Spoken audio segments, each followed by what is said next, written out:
Are you feeling stuck? Like there's no direction?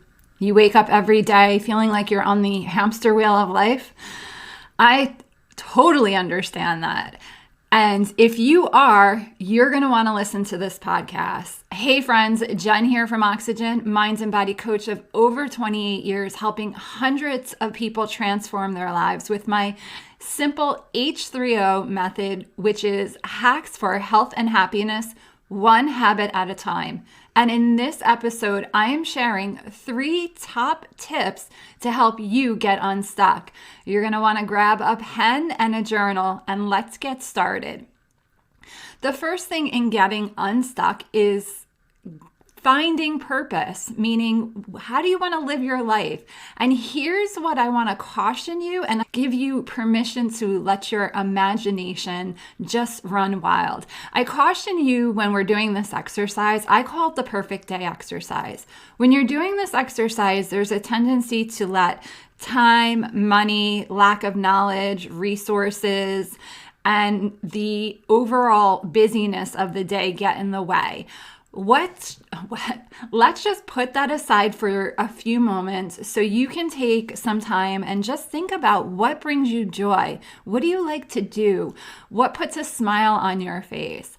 How would you want to live your day if you had all the time, money, resources in the world? What would you do when you wake up? Who would you be surrounding yourself with? What would you be doing? Would you be reading or walking on the beach? Take some time and just write down with as much detail as what an ideal life looks like for you.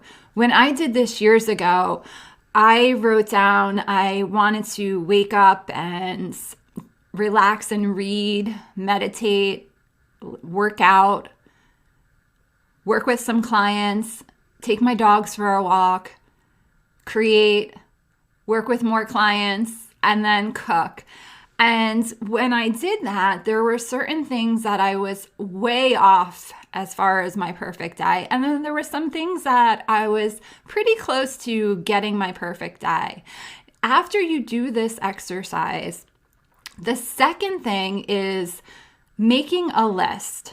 What are you currently doing in your day that is aligned with your goals, which is your perfect day? Once you have your perfect day, that is where you can start to pick out things in that day and make goals around them. And then one goal, one habit at a time will lead you to that perfect day. Trust me on this. I know it's like, oh, that's so far away. But if you start today, you're going to be closer to your goal than you were yesterday. So you have your perfect day. Now you're going to make 2 lists on your journal. One is all the habits and routines that are working for you. For instance, for me, I was already getting up and working out and meeting clients. What I wasn't doing is factoring time in during the day to walk my dogs. And also at my night schedule was way off. I wasn't cooking like I wanted to. Look in your day, what are things that are working for you? Write them down. And then what are habits, routines, maybe even people that are not so good, that are really toxic? Here's how you know if it's working for you. If you write it down and it feels good, you have a smile on your face, that's a good indication. If you're thinking about your day and you're like, oh, I really don't want to do that thing, write that down too. But if it's like working out or something that's good for you and there's resistance, you know the difference. I know you do. So number 1 is write out your perfect day. Number 2, start to dissect that day. The good habits that are helping you, the habits that are not so much taking you in that direction. Here's where I caution. In this second part of the exercise, when you're writing down all the good things that you're doing, I want you to take a moment, and this is really important. I want you to take a moment and look at that list of all the things that you are currently doing and be proud of yourself. Even if it's just waking up when the alarm goes off, drinking that glass of water in the morning, all the little things, I want you to look at each and every one of them and really be proud of who you are and what you've done for yourself. Let that energy of pride, of gratitude, and appreciation soak in. Here's why it's important. Number one, it's an appreciation for who you are and what you're doing for yourself. It's a mind-body connection. You're telling your mind and your body how proud you are. You're elevated the energy in your body by sitting in this moment and being truly proud of who you are because of these habits that you're doing. Number two, it keeps the focus on the positive, the wins, instead of looking and thinking of all the things that you haven't done, which is negativity bias, and it's a real thing. That's why creating this list of winning habits, it's really important. You're going to want to keep referring back to this. The second thing I caution now, when you're looking at the list of things and habits that you're working on, this is not a time to be upset with yourself. This exercise, this is really important. You're going to write this down. This is an exercise of awareness, not judgment. When we judge, that's low level energy. It's almost like we're punishing ourselves. That's not the energy that is going to help creation. When we want to create, we want elevated energy. We want the energy of what we are focusing on in the winning habits. The habits that we're looking to make transformation is just an awareness. The third thing, and here's the most important thing, looking at the list of habits that we want to work on and pick one habit. Whatever the habit is, now we're going to take 5 minutes out of our day and we're going to work on that habit. Here's two things that we can do. One is called habit looping. So habit looping is, for instance, I did 75 hard years ago. My habit is when my husband comes home, we have a drink together. During 75 hard, there is no drinking. So my habit loop, my husband's still coming home from work.